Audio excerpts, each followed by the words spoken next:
आज बात करते हैं सुप्रीम कोर्ट के एक ऐसे जबरदस्त फैसले की जो शायद भारत में प्रॉपर्टी खरीदने बेचने का पूरा तरीका ही बदल दे। जी हां, एक ऐसा बदलाव जो लेन देन को ना सिर्फ तेज बल्कि एकदम सेफ और करप्शन फ्री बना सकता है। और ये देखिए, ये कोई मामूली कानूनी बात नहीं है, ये खुद सुप्रीम कोर्ट की सोच है। इससे साफ पता चलता है कि ये मामला कितना बड़ा है, मतलब सीधा देश के विकास और भरोसे से जुड़ा हुआ है। तो सवाल ये है कि ये सब शुरू कहां से हुआ? इसकी शुरुआत हुई एक कोर्ट केस से। आइए देखते हैं कि कैसे बिहार के एक छोटे से मामले ने इतने बड़े देशव्यापी बदलाव की नींव रख दी। और यही है इस पूरे मामले की सबसे बड़ी हेडलाइन। सुप्रीम कोर्ट ने सरकार को सलाह दी है कि भाई अब वक्त आ गया है कि इस सदियों पुरानी समस्या को सुलझाने के लिए एक मॉडर्न टेक्नोलॉजी बेस्ड सॉल्यूशन ढूंढा जाए। तो बिहार में आखिर हुआ क्या था? देखिए, 2019 में वहां एक नियम लाया गया। नियम यह था कि अगर आपके पास म्यूटेशन रिकॉर्ड नहीं है तो आप अपनी प्रॉपर्टी बेच ही नहीं सकते। बस सुप्रीम कोर्ट ने इसी नियम को गलत ठहरा दिया। कहा कि यह तो मनमाना है और लोगों के अपनी संपत्ति बेचने के मौलिक अधिकार के खिलाफ है। अब ये म्यूटेशन, जिसे हम दाखिल खारिज भी कहते हैं, ये आखिर है क्या भला? देखिए, इसका मतलब सिर्फ इतना है कि सरकारी टैक्स रिकॉर्ड में मालिक का नाम बदल दिया गया है। बस ये आपकी ओनरशिप का, मतलब मालिकाना हक का पक्का सबूत बिल्कुल नहीं है। और यही छोटी सी बात कोर्ट के फैसले का सबसे बड़ा आधार बनी। बिहार वाला मामला तो बस एक ट्रेलर था, समझ लीजिए। अब बात करते हैं उस असली गहरी बीमारी की जो हमारे पूरे देश के प्रॉपर्टी रजिस्ट्रेशन सिस्टम की जड़ों में बैठी हुई है। जरा इस नंबर पर गौर कीजिए, 66%। ये कोई छोटा मोटा आंकड़ा नहीं है।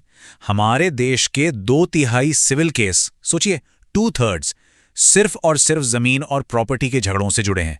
इससे आप अंदाजा लगा सकते हैं कि प्रॉब्लम कितनी बड़ी है और हमारे कोर्ट्स पर इसका कितना जबरदस्त बोझ है। तो सवाल उठता है कि हम इस हाल में पहुंचे कैसे? इसकी जड़ें बहुत गहरी हैं हमारे कॉलोनियल एरा के कानूनों में। ये जो कानून है ना, ये 100 साल से भी ज़्यादा पुराने हैं और साफ बात है कि आज की ज़रूरतों के हिसाब से ये बिल्कुल भी काम के नहीं रहे। आप जरा इस चार्ट को देखिए। ये दिखाता है कि प्रॉब्लम कितनी प्रैक्टिकल है, कितनी ज़मीनी है। अकेले बिहार की बात करें तो 80% ज़मीनों के रिकॉर्ड आज भी उन पूर्वजों के नाम पर हैं जो सालों पहले गुजर चुके हैं। आप खुद ही सोचिए, ऐसे में कोई अपनी जमीन बेचना चाहे तो बेचेगा कैसे? चलिए अब आते हैं इस पूरे मामले के सबसे बुनियादी कानूनी सवाल पर। वो सवाल जो प्रॉपर्टी से जुड़े लगभग हर विवाद और हर कंफ्यूजन की असली जड़ है। देखिए, भारत में आज जो सिस्टम है उसे कहते हैं प्रिजम्प्टिव टाइटल। आसान भाषा में इसका मतलब यह है कि आपके पास जो रजिस्ट्री है ना, वो सिर्फ एक सौदे का सबूत है, आपके मालिकाना हक का फाइनल प्रूफ नहीं। कोई भी कभी भी इसे कोर्ट में चैलेंज कर सकता है और सुप्रीम कोर्ट यही बदलना चाहता है। वो चाहता है कि हम कंक्लूसिव टाइटल सिस्टम की तरफ बढ़ें, जहां एक बार रजिस्ट्रेशन हो गया तो बस वही मालिकाना हक का आखिरी और पक्का सबूत होगा, जिसकी गारंटी खुद सरकार देगी। तो इस सब का निचोड़ क्या है? सबसे जरूरी बात यह है कि आज एक रजिस्टर्ड सेल डीड होने के बावजूद आपकी प्रॉपर्टी की ओनरशिप, आपका मालिकाना हक 100% गारंटीड नहीं है। और सच कहूं तो यही हमारे मौजूदा सिस्टम की सबसे बड़ी कमजोरी है। तो फिर इस सदियों पुरानी समस्या का हल क्या है? यहीं पर सुप्रीम कोर्ट ने एक नए हीरो की एंट्री का रास्ता दिखाया है, और वो हीरो है टेक्नोलॉजी। और टेक्नोलॉजी में भी खास तौर पर ब्लॉकचेन। अब कई लोग सोच रहे होंगे, ये ब्लॉकचेन आखिर है क्या?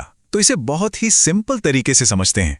ये एक तरह का डिजिटल बही खाता है। बस एक ऐसा रजिस्टर जिसमें अगर एक बार कोई एंट्री हो गई तो उसे ना कोई बदल सकता है, ना कोई मिटा सकता है, हमेशा के लिए लॉक। ये पूरी तरह से सेफ और ट्रांसपेरेंट होता है। तो सोचिए, ब्लॉकचेन पर एक प्रॉपर्टी का सौदा असल में होगा कैसे? मान लीजिए कोई प्रॉपर्टी बिक रही है, तो उसकी सारी डिटेल्स, जैसे किसने खरीदी, किसने बेची, कितने में बिकी, सब कुछ एक डिजिटल ब्लॉक में डाल दिया जाएगा। फिर उस नेटवर्क में मौजूद सभी लोग उसे चेक करेंगे, मतलब वेरीफाई करेंगे। और जैसे ही वो वेरीफाई हुआ, वो ब्लॉक हमेशा के लिए उस चेन में जुड़ जाएगा, परमानेंटली, जिसे फिर कोई भी नहीं बदल सकता। तो भाई, इसके फायदे क्या होंगे? फायदे तो एकदम साफ हैं। पहला, धोखाधड़ी और जाली कागजात का खेल खत्म। दूसरा, प्रॉपर्टी की पूरी कुंडली, पूरी हिस्ट्री बस एक क्लिक पर अवेलेबल होगी। लेन देन तेज होगा, ट्रांसपेरेंट होगा। और सबसे बड़ी बात, जब इंसानी दखल अंदाजी कम होगी तो जाहिर है भ्रष्टाचार पर भी तगड़ी लगाम लगेगी। तो चलिए अब आगे बढ़ते हैं और ये समझने की कोशिश करते हैं कि इस पूरे बदलाव का भारत के लिए असल में मतलब क्या है और ये नया दौर, ये नया युग कैसा दिख सकता है।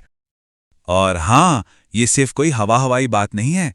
सुप्रीम कोर्ट ने बाकायदा लॉ कमीशन ऑफ इंडिया को यह काम सौंपा है कि वो एक डिटेल्ड रिपोर्ट तैयार करे कि इस सिस्टम को लागू कैसे किया जा सकता है।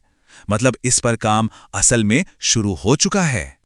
तो आखिर में विजन क्या है? विजन है एक ऐसा यूनिफाइड डिजिटल सिस्टम बनाने का जहां जमीन के नक्शे, सर्वे का डेटा, म्यूटेशन के रिकॉर्ड्स, रेवेन्यू एंट्रीज, मतलब प्रॉपर्टी से जुड़ी हर एक चीज एक ही जगह पर एक साथ जुड़ी हो। जरा सोचकर देखिए, बस एक प्रॉपर्टी आईडी डाली और उसकी पूरी जन्म कुंडली आपके सामने होगी। तो आखिर में सुप्रीम कोर्ट का ये फैसला हम सबको एक बहुत बड़े सवाल के सामने लाके खड़ा कर देता है। ये सिर्फ एक कानूनी सुधार नहीं है, ये पूरे समाज के लिए एक क्रांतिकारी, एक रेवोल्यूशनरी कदम हो सकता है।